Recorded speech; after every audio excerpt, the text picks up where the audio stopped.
Hello everyone, आप सभी का राठौर स्टडी हब में स्वागत है। प्रतियोगी परीक्षाओं की तैयारी में विशेषकर सीसेट 2023 में आज हम आपके लिए एक नया टॉपिक ले रहे हैं, नंबर सिस्टम, संख्या पद्धति। इसमें आपको हम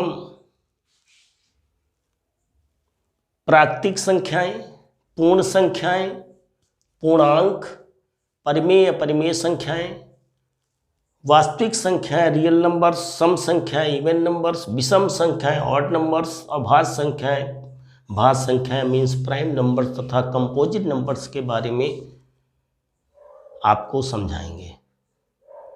आप हमारे वीडियो के साथ अंत तक जुड़े रहिए। सबसे पहले हम अपने टॉपिक में आते हैं। बहुत सामान्य सी चीज़ें हैं परंतु हमें उपयोग में आती हैं हर कंपटीशन के लिए। नेचुरल नंबर्स, प्राकृतिक संख्याएं, गिनती गिनते हैं हम। जैसे काउंटिंग के लिए जिन अंकों का प्रयोग किया जाता है, गिनती हम कहाँ से गिनते हैं? एक से। इसका मतलब ये जो नेचुरल नंबर्स हैं, एकदम सामान्य सी बात है, जिसको n से डिनोट करते हैं हम और लिख सकते हैं आपका 1, 2, 3, 4 सोआन। मतलब गिनने के लिए जिन अंकों का हम प्रयोग करते हैं वो हमारी एक तरह से नेचुरल नंबर है। 1, 2, 3, 4 से लेकर के सबसे पहले जब हम गणित सीखने का नंबर आता है तो हमें गिनती ही सिखाई जाती है। एक तरह से काउंटिंग ही हमारी जो 1 से हम सीखना चालू करते हैं वही हमारा नेचुरल नंबर्स है। पूर्ण संख्या नेचुरल नंबर में क्या डिफरेंस है? होल नंबर्स, होल नंबर्स जिसको हम क्या कहते हैं? W से डिनोट कर देते हैं। अगर नेचुरल नंबर में हम 0 को सम्मिलित कर दें तो जो संख्याएं बन जाती हैं हमारी, क्या बन जाती हैं? पूर्ण संख्याएं कहलाती हैं, मीन्स होल नंबर्स कहते हैं। क्या डिफरेंस हुआ नेचुरल और होल में? प्राकृतिक संख्याओं और पूर्ण संख्याओं में क्या अंतर हुआ? कोई एक से चालू होता है जहां से गिनती स्टार्ट होती है, और W हमारा जो है, जो पूर्ण संख्याएं हैं जिसमें 0 अगर सम्मिलित कर दें हम नेचुरल में तो हमारा हो जाता है पूर्ण संख्याएं। इसका मतलब 0 हमारा जो है पूर्ण संख्या है परंतु प्राकृतिक संख्या नहीं है। 0 के बारे में एक बात हम सीख गए कि पूर्ण संख्या तो है परंतु प्राकृतिक संख्या नहीं है। अब इसमें एक हम साथ में आपको क्वेश्चन बताते चल रहे हैं। कभी कभी आ जाता है 10 प्राकृतिक संख्याओं का योग या 10 पूर्ण संख्याओं का योग, दोनों में अंतर हो जाता है। योग निकालने के लिए हम एक चीज आपको नहीं बता देते हैं कि जितनी भी पूर्ण संख्याएं हैं, पूर्णांक हैं, या कि आगे सम संख्याएं आएंगी, विषम संख्याएं आएंगी, इन सब के लिए जब अंकों का योग निकालना होता है तो ये सब प्रायः समांतर श्रेणी में होती हैं। मतलब इन संख्याओं का अंतर प्रायः समान होता है। इसलिए हम आपको एक फार्मूला बता देते हैं जो कि समांतर श्रेणी का होता है। किसका होता है? समांतर श्रेणी, जिसे हम अर्थमेटिक प्रोग्रेशन कहते हैं। ये श्रेणी हम कक्षा 10 से प्रारंभ हो जाते हैं पढ़ने के लिए, 11-12 में भी पढ़ते हैं। कोई पद अगर निकालना है इसमें, जैसे n वां पद निकालना है तो a + n - 1 × d, नोट कर लीजिए आप लोग। इसका प्रयोग करते हैं जहां पर a क्या है? प्रथम पद है। d हमारा क्या है? सार्वंतर है। सार्वंतर इसलिए बोलते हैं कि जब अंतर समान हो, और n आपको मालूम है पद की संख्या। अगर यही n पदों का योग निकालना हो, प्राय योग पूछा जाता है, कभी कभी हमको ये भी जानना होता है कि कौन सा कितने पद होंगे, तो अंतिम पद मालूम है तो हम n निकाल सकते हैं। Sn के लिए एक फार्मूला हम देते हैं आपको, प्रथम पद प्लस अंतिम पद और n। ए क्या है? प्रथम पद है, बता ही चुके हैं ऊपर। यल हमारा क्या है? अंतिम पद है, और n पदों की संख्या है। इन दोनों सूत्रों को कहीं भी हम प्रयोग, प्रायः हम इस सूत्र का प्रयोग करेंगे। n पदों का योग हमें निकालना है तो n/2 प्रथम पद प्लस अंतिम पद। हमें प्रथम पद और अंतिम पद का ज्ञान है, बड़ी आराम से n पदों का योग हम निकाल लेते हैं। क्लियर? इसका मतलब, इसको हमने इसलिए बता दिया कि इसका हम यूज करेंगे कुछ बहुत हिंट देने के लिए आपको। जैसे कि यहाँ पर हम ले रहे हैं 10 प्राकृतिक संख्याओं का योग अगर हमें निकालना है। क्या निकालना है? 10 प्राकृतिक संख्याओं का योग। अब प्राकृतिक संख्या क्या होती हैं? 1 2 3 4 5 6 7 8 9 10। तो हमारा क्या हो जाएगा? 10 प्राकृतिक संख्याओं का योग अगर हमें निकालना है तो 10/2 1 धन 10 मीन्स आपका होगा कितना? 55। अगर यही 10 पूर्ण संख्याओं का योग निकालना हो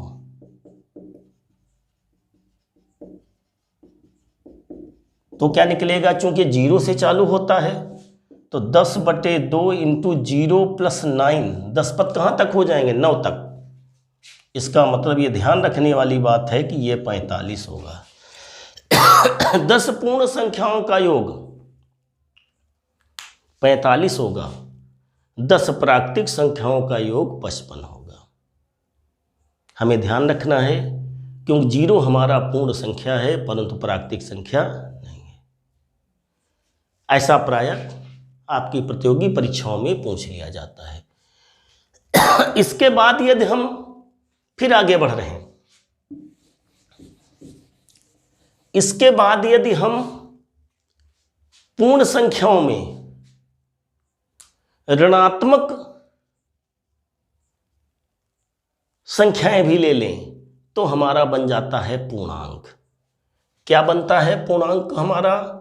z बराबर, इसको अगर हम सेट करें तो कह सकते हैं 0 जैसे है हमारा, तो 0 से आगे धन होगा 3 4 सोआन, और इधर हमारा हो जाएगा -1 -2 -3 सोआन। कहने का मतलब धन 0 सभी पूर्ण संख्याएं और ऋणात्मक पूर्ण संख्याएं जो हमारी हैं वो मिलकर बनाती हैं क्या? पूर्णांक। धनात्मक पूर्णांक भी होते हैं, ऋणात्मक पूर्णांक भी होते हैं। अब 0 की बात आई। ये 0 जो है वो न तो धनात्मक पूर्णांक है और न ही ऋणात्मक पूर्णांक है। इंटीजर्स जो है आपके सभी ऋणात्मक, 0 सहित ऋणात्मक और धनात्मक संख्याएं का क्या कहलाती हैं? पूर्णांक कहलाती हैं। मगर इसमें 0 न तो धनात्मक पूर्णांक में आता है न तो ऋणात्मक पूर्णांक है। पूर्णांक तो है, 0 भी है, -1 -2 चाहे इतने तक चले जाएं, धन 1 से धन 1 चले, मतलब ऋणात्मक भी। और अगर धन संख्याएं इसमें देखिए हो गई एक्स्ट्रा, W में जब ऋणात्मक संख्याओं को भी जोड़ देते हैं तो बन जाता है हमारा क्या? पूर्णांक। सभी धनात्मक और सभी ऋणात्मक संख्याएं 0 सहित क्या होंगी? पूर्णांक होंगी। मगर 0 न धनात्मक पूर्णांक है न ऋणात्मक पूर्णांक है। और 0 के बारे में क्या मिला था हमारा? 0 होल नंबर, पूर्ण संख्या तो है परंतु नेचुरल नंबर नहीं है। ये हमारा रहा क्या? पूर्णांक। अब आते हैं, बहुत इंपॉर्टेंट स्टेप है हमारा, परिमेय और अपरिमेय संख्याएं, रेशनल एंड इरेशनल नंबर्स। परिमेय संख्याओं में क्या बोलते हैं हम? परिमेय संख्याएं सभी पूर्णांक परिमेय संख्याएं होती हैं। सभी पूर्णांक हमारे क्या हैं? परिमेय संख्याएं। परिमेय संख्या की डिफिनीशन होती है आपकी कि परिमेय संख्या वो है जिसे हम P/Q के रूप में लिख सकें और जहां पर Q is not equal to 0, मतलब भिन्न के रूप में, अंश और हर के रूप में लिख सकें, P/Q के रूप में लिख सकें। वास्तव में P और Q को प्राइम नंबर्स होते हैं, Q is not equal to 0 हो। तो सभी धनात्मक और जितने भी पूर्णांक हैं वो सब क्या हैं? परिमेय संख्या हैं। नंबर 1 पूर्णांक परिमेय संख्या है। अब 0 की बात उठती है कि क्या 0 भी पूर्णांक है? तो 0 है, 0 समथिंग 0 होता है। 0 तो मुख्य डिजिट है आपका। 0 को हम 0 समथिंग लिख सकते हैं, P/Q के रूप में लिख सकते हैं, इसलिए 0 भी हमारा क्या है? परिमेय संख्या। तो एक बात हमें परिमेय संख्या में नोट कर लेना है कि जितने भी पूर्णांक हमारे हैं वो सब क्या हैं? परिमेय संख्या है। भिन्ना P/Q के रूप में जितनी भी भिन्ने हैं वो भी हैं हमारी। 22/7 भी परिमेय है, परंतु जब पाई दे दिया जाएगा तो पाई अपरिमेय हो जाएगा। अपरिमेय भी इसी समय साथ में सीखते चलें तो इजी रहेगा हमें। अपरिमेय संख्याएं जिसे P/Q के रूप में लिखा ना जा सके उसे इरेशनल नंबर्स कहते हैं। जितने भी धनात्मक पूर्णांक, ऋणात्मक पूर्णांक, भिन्नात्मक संख्याएं सब आपके परिमेय हैं। 22/7, चूंकि ये तो नहीं बताया जाता ये पाई का मान है, क्योंकि पाई का मान एग्जैक्ट 22/7 तो नहीं, लगभग लेते हैं 22/7। जब पाई आ जाएगा तो अपरिमेय में पहुंच जाएगा, मगर 22/7 जो हमारा है वो क्या है? परिमेय है। दूसरी बात, अपरिमेय में जैसे आता रूट की संख्याएं, √2 हुआ, √3 हुआ, √5 हुआ, जिनका वर्गमूल न निकले वो सब अपरिमेय हैं। परंतु यदि वर्गमूल निकल आए, जैसे √4 है, √9 है, √25 है, √16 है, सो ऑन, ये सब क्या है? परिमेय। रूट के अंदर अगर संख्याएं हैं उनका वर्गमूल निकल आता है तो वे परिमेय हैं, अगर नहीं निकलता है तो अपरिमेय है।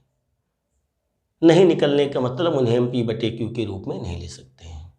सभी दशमलव की संख्याएं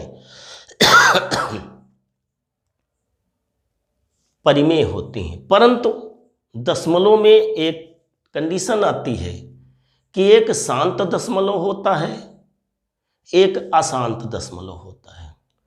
शांत दशमलव वो है जिसमें भिन्न को जब दशमलव बनाते हैं तो पूर्णतया विभक्त हो जाता है दशमलव के मान के बाद। जैसे आपका 1/8 है, इसको अगर हम भाग करें तो 0.125, इसका मतलब कैसा दशमलव है? ये शांत दशमलव है। अगर यही हम 1/3 लें तो 0.3333, इसका मतलब 0.3 बार। ये है तो अशांत, चूंकि कट नहीं रहा है, परंतु आवर्ती है। तो शांत दशमलव जो पूर्णतया विभक्त हो जाता है, जिसमें शेषफल 0 हो जाता है भाग करने पर, और जिसमें शेषफल 0 न हो परंतु लगातार 2 अंक के बाद आवर्ती हो जाए, या 3 अंक के बाद, या 1 अंक के बाद, तो ऐसे दशमलव को अशांत आवर्ती कहते हैं। ये भी हमारा क्या होता है? परिमेय होता है। इसका मतलब ये दोनों हमारे क्या हैं? परिमेय हैं। तो अपरिमेय क्या होता है? जो अशांत हो और अनावर्ती हो, मतलब अशांत हो परंतु क्या हो, अनावर्ती हो। जैसे कि हम मान लिया भाग करें, 1/6 को भाग करके चेक करते हैं, देखते हैं। 6 कम 6, 4 10, 6 36, 4 40, 6 36, ये भी शांत हो गया। क्या हो गया, ऐसी संख्या को जिसको भाग करने पर ये हमारा क्या हो गया, ये भी शांत दशमलव हो गया, क्योंकि उसके बाद आपका रिपीट हो रहा है। ऐसी संख्या जिसको कि हम भाग करें, भाग करने के बाद वो शेषफल उसमें 0 भी ना आए और पूर्णतः अनावर्ती भाग आता चला जाए। कोई संख्या ऐसी ना है जिसमें कि बार बार वो संख्या आपकी रिपीट हो। जैसे कि हम 1/13 को भाग करके दिखा रहे हैं, देखो आपको 0.000 कितना आ जाएगा आपका, 91। 10 में 1 गया, 9 बचे, 90।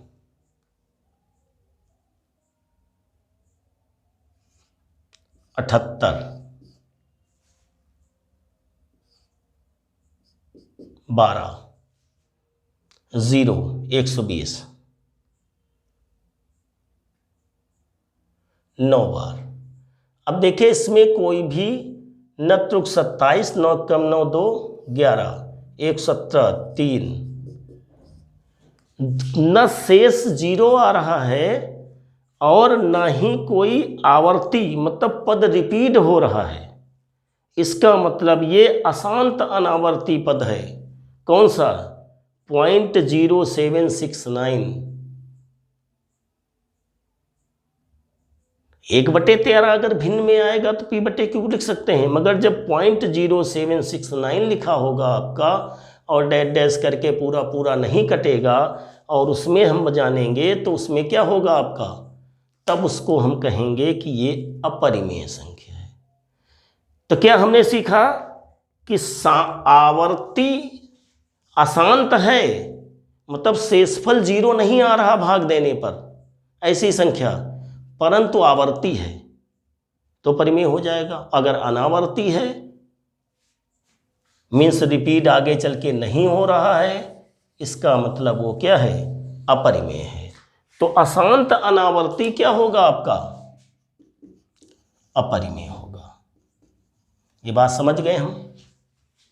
परिमेय अपरिमेय की बात पूरी हमारी क्लियर हो गई कि सभी संख्याएं परिमेय हैं। रूट की वे संख्याएं जिनका वर्गमूल निकल आएगा परिमेय हैं। 22/7 परिमेय है, 0 हमारा परिमेय है। रूट की वे संख्याएं जिनका वर्गमूल नहीं निकलता वो अपरिमेय है। पाई भी हमारा अपरिमेय है। अशांत अनावर्ती संख्याएं भी अपरिमेय हैं। बाकी जितनी भी दशमलव की संख्याएं हैं, अशांत अनावर्ती के अलावा जितनी भी दशमलव की संख्याएं हैं सभी परिमेय संख्याएं हैं। इस तरह से हम परिमेय संख्याएं भी सीख लिए। फिर आते हैं वास्तविक संख्याओं में, रियल नंबर्स। वास्तविक संख्या सभी परिमेय और अपरिमेय संख्याओं, सामान्यतः ऐसे समझ लीजिए रियल नंबर्स में सभी परिमेय और अपरिमेय संख्याएं क्या होती हैं, वास्तविक संख्याएं होती हैं। क्या मतलब परिमेय परिमेय में सभी प्रकार की संख्याएं जाएंगी, ये क्या कहलाती हैं, वास्तविक। इसका मतलब वास्तविक संख्याओं के ही अंदर सभी संख्याएं हमारी आती हैं, परिमेय अपरिमेय भी, पूर्णांक भी, पूर्ण संख्याएं भी, प्राकृतिक संख्याएं भी। मेन हमारे रियल नंबर्स ऐसे हैं, एक तरह से सभी प्रकार की संख्याओं का क्या है, संग्रह है, जिसमें कोई भी संख्या छूटती नहीं है। फिर आते हैं हम सम संख्याओं में। ये इंपॉर्टेंट चीज़ है। सम संख्याओं के बारे में हम जानते हैं, जिसको इवन नंबर कहते हैं। 2 4 6 8 10 सोआन, जो 2 से पूर्णतया विभक्त हो जाएं। ऐसी संख्याएं जो 2 से पूर्णतया विभक्त हो जाएं, इवन नंबर्स कहलाती हैं, सम संख्याएं कहलाती। बहुत सामान्य चीज़ है, छोटे में हम खेलते वक्त यूज करते हैं कि ये सम है, ये विषम है। कभी कभी बच्चे जो है उसको खेल खेल में 1 3 5 7 विषम, 2 4 6 8 सम नक्की पूरा कह के कर लेते हैं। 2 4 6 8 10 सभी सम संख्याएं हैं। यही अगर विषम संख्याओं की बात करें जो 2 से विभाजित न हो, तो 1 3 5 7 9 11 13 16, ये हमारी हो गई क्या, विषम संख्याएं। सम संख्याएं सीधी सी बात है, जो 2 से विभक्त हो जाए। 2 से कौन सी विभक्त होती हैं? विभाज्यता का नियम आगे चल के हम किसी एक वीडियो में बताएंगे, जिसमें हम सभी संख्याओं की विभाज्यता के बारे में बताएंगे। वैसे 2 में सभी जो है इकाई अंक 2 4 6 8 0 अगर होता है तो 2 से विभाज्य होते हैं। और बाकी संख्याएं जो जिसमें इकाई अंक 2 4 6 8 0 नहीं होता है, वो क्या हो जाएंगी, आपकी विषम संख्या हो जाएंगी, ऑड नंबर्स हो जाएंगे। प्रथम 10 सम संख्याओं का योग अगर हमें निकालना है, 2 4 6 8 10 और आगे हम बढ़ा दें 12 14 16 18 1 2 3 4 5 6 7 8 9 और हम ले लेते हैं 1 20। इसी तरह से 1 3 5 7 9 11 13 और आगे हम ले लें 15 17 19 1 2 3 4 5 6 7 8 9 10। प्रथम 10 संख्याओं का योग अगर हमें निकालना, तो हमने आपको बताया है कि जैसे कि सम संख्याओं का योग निकालना है 10 का योग 10/2, पहली संख्या 2 है, दूसरी 20 है, तो आ जाएगा हमारा कितना, 22। 5 × 22 बराबर कितना आ जाएगा, 110। कहने का मतलब है कि सम संख्याओं में एक ट्रिक लगा सकते हैं, n × n+1 की। 10 निकालना है तो 10 धन 10 बराबर 110। मतलब जनरल तो हमारे पास फार्मूला ही है कि n/2 प्रथम प्लस, वो कॉमन फार्मूला है, चाहे जहां लगाना हो लगा लेंगे। 10 संख्याओं का हमें ज्ञान है, पहली और अंतिम संख्या के बारे में नॉलेज है, वरना नहीं नॉलेज है तो Tn बराबर a + n - 1 × d से भी निकाल सकते हैं। प्रथम 10 विषम संख्याओं का योग अगर निकालना है हमें, इसको भी समझ लेते हैं, फिर कंपेयर करते हैं। इसमें हमारा हो जाएगा 10/2, पहली संख्या 1 है, दूसरी 19 है, इसका मतलब आ जाएगा ये 100। इसका मतलब इसकी टेक्निक होती है n²। n विषम संख्याओं का योग निकालना है तो ट्रिक में n² कर सकते हैं, और सम संख्याओं का योग निकालना है तो n × n+1। जैसे 10 निकालना है तो 10 धन 1, 11 निकालना है तो 11 × 12। ऐसे इसमें 10 संख्याओं विषम संख्याओं का योग निकालना है तो सूत्र तो आपको मालूम है, n/2 a + l। हमने बताया है, प्रथम प्लस अंतिम पद जोड़ दीजिए और संख्याओं को /2 कर दीजिए, जितनी संख्याएं दी हैं n/2 a + l। वरना टेक्निक से भी, ट्रिक से भी हम जितनी भी सम संख्याओं का योग हमको निकालना है, उन सम संख्याओं प्रारंभ से, तो उसमें हम क्या करते हैं, अगर प्रारंभ से निकालना है, 20 से निकालना है कहीं से, तो आपको सूत्र ही लगाना पड़ेगा। प्रारंभ से अगर 10 संख्याएं 15 या 20 जो भी निकालना है तो n × n+1 लगा दीजिए, और विषम में जितने का निकालना है n² निकाल। मगर ध्यान रखना है, ये विशेष ट्रिक केवल प्रारंभ से 10 15 20 सम या विषम संख्याओं के योग के लिए है। बीच में अगर कोई पूछ रहा है 50 से 60 या 70 से 80, उसमें आपको अलग से इसी सूत्र का प्रयोग करना पड़ेगा। कितनी संख्याएं हैं, प्रथम पद क्या है, अंतिम पद क्या है। अब इनकी योग की बात आई है तो थोड़ा एक योग हम और ले लेते हैं कभी कभी आपने देखा होगा 1 2 3 4 5 6 7 8 9 10, फिर 9 से लेकर 1 तक। अगर 1 से 10 तक आगे जाएं और फिर 1 तक जाएं, तो इसमें अगर आप योग निकालेंगे तो सीधे सीधे 10 का स्क्वायर बराबर 100 आ जाता है। आपको ध्यान रखना है, प्रारंभ से अगर उच्च हायर पद तक और उसके हायर से फिर उसी पद में आ जाएं जहां से प्रारंभ, 1 से प्रारंभ किया 1 में फिर आ जाएं, तो उसका जो बड़ा पद होता है उसका वर्ग कर दीजिए, योग आ जाएगा। आप योग करके देख ही सकते हैं। 1 से 10 का योग निकालेंगे, अभी आपने निकाला है। 1 से 10 का योग आपने निकाला था 55 निकला था, और फिर आगे जब 9 से निकालेंगे तो आपका जो है 1 से लेकर 9 तक 45 निकाला था 45 में 55 कितने होते हैं 100। अभी निकाला था ना। 10 प्राकृतिक संख्याओं का योग 1 से 10 तक हो गया, और 10 आपके पूर्ण संख्याओं का योग 0 से लेकर 9 तक हो गया था। मीन्स 1 से लेकर 9 तक उसका संख्या 0 जुड़ने कोई बात ही नहीं। कुल मिलाकर 45 45 5500। तो ये सूत्र n/2 a+l तो कॉमन है, आपका हर जगह लगेगा। पर हमने थोड़ी ट्रिक भी बताई है कि सम संख्याओं के योग के लिए हम n × n+1 कर दें प्रारंभ से, और विषम के लिए n² कर दें। और अगर संख्याएं 1 से लेकर 10 20 तक जा रही हैं, जितने तक जा रही हैं, 1 से 20 तक गई, 20 के बाद फिर 1 आगे, 20 20 आए 400 आ जाएगा योग। 10 तक गई हैं, 10 के बाद 10 9 8 7, जैसे पीटी में नहीं पर करते हैं हम लोग, 1 2 3 4 5 6 7 8 8 7, 8 के बाद 7 6 5 4 3 2 1। पहले आरोही क्रम में गए, फिर अवरोही क्रम में गए। आरोही में जितना तक पहुँचे, उसके बाद अवरोही में जहाँ से चले थे वहीं तक पहुँच गए, तो बीच वाले पद को अगर आप वर्ग कर दें तो आपकी संख्या का योग निकल आएगा। ये ट्रिक है योग निकालने की। अब आगे पहुँच रहे हैं हम। बहुत इंपॉर्टेंट चीज़ है हमारा, जो जगह जगह प्रयोग करते हैं, अभाज्य संख्याएं। हमने लघुत्तम में आपको बताया कि हम अभाज्य गुणनखंड करते हैं। अभाज्य वे संख्याएं हैं, अभाज्य वे संख्याएं हैं जिनके गुणनखंड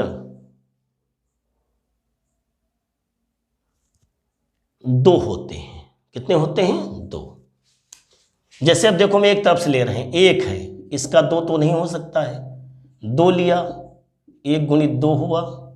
3 लिया, 1 गुणित 3 हुआ।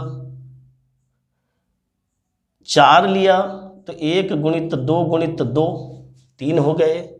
5 लिया तो 1 गुणित 5 हुए। 6 लिया तो 1 गुणित 2 गुणित 3 हो गए। अब इसमें देखिए, ये 1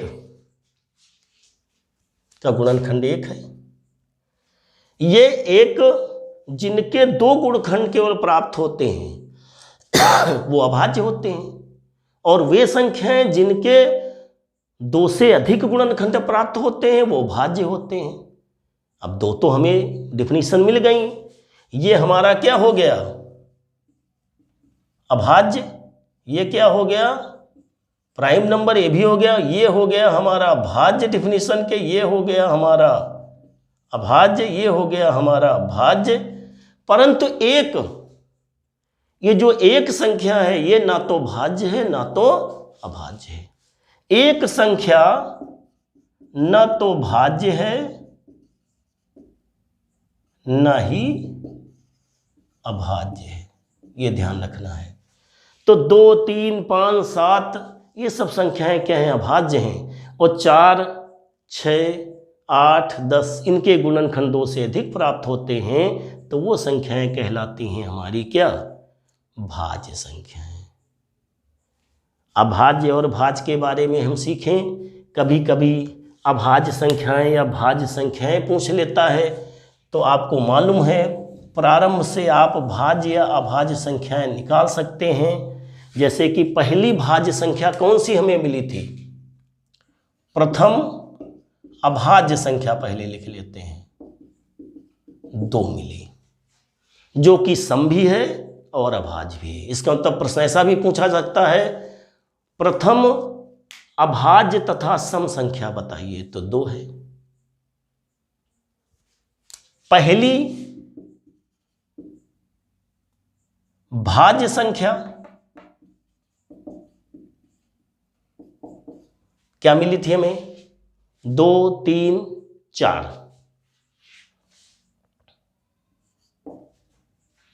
क्यों? भाज्य संख्या 4 से चालू हुई थी। और अगर पहली भाज्य विषम संख्या पूछ लें, प्रथम भाज्य विषम संख्या, तो वो हो जाएगी, ये तो भाज्य संख्या 4 है प्रथम, और सम भी है। अभाज्य है और क्या है, ये सम भी है। प्रथम अभाज्य संख्या और सम संख्या, प्रथम सम अभाज्य संख्या 2 हो गई। प्रथम भाज्य और क्या हो, सम संख्या हो, 4 हो गई। मगर प्रथम भाज्य हो मगर विषम संख्या हो तो कौन होगी, 9। 1 से 100 तक अगर हम निकालते हैं संख्याएं तो बड़े आराम से भाज्य भाज्य की संख्याओं का हम आकलन कर सकते हैं। जैसे कि हमारे देखिए हम निकाल रहे हैं आपके, पहले अभाज्य संख्याओं की बात करें हम तो 2 3 5 7 11 13 17 19 23 25 26 27 28 29 31 37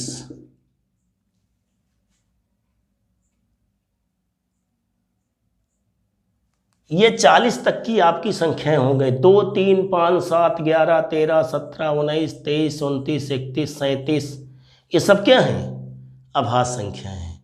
इसी तरह आगे बढ़ेंगे तो 38 भाज्य, 39 भाज्य, 40 भाज्य, 41 आपकी कैसी हो जाएगी, अभाज्य हो जाएगी, क्योंकि 41 के आपके गुणनखंड नहीं होंगे।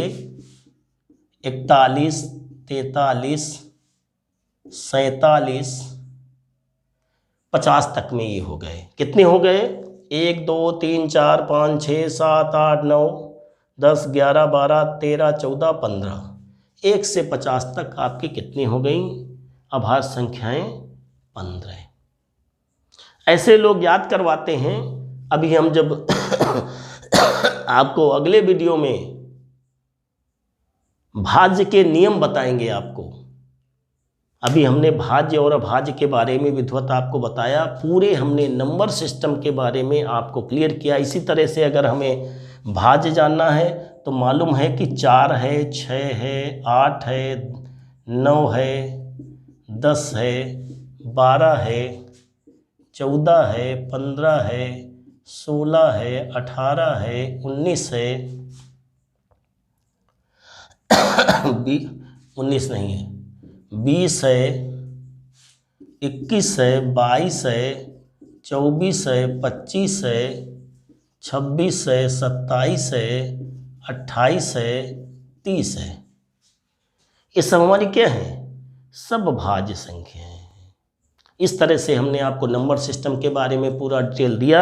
इसके अगले वीडियो में हम आपको भाज्य के नियम बताएंगे, 2 4 1 से 2 से लेकर के हम आपको 29 तक ऐसे बढ़िया भाज्य के नियम बताएंगे जिससे बड़ी आराम से संख्या को आप विभक्त कर लेंगे। आप हमारे वीडियो से जुड़े रहिएगा, आप लोग लाइक और शेयर करते रहिएगा, हम आपको अच्छे अच्छे वीडियो देते रहेंगे। थैंक यू, धन्यवाद।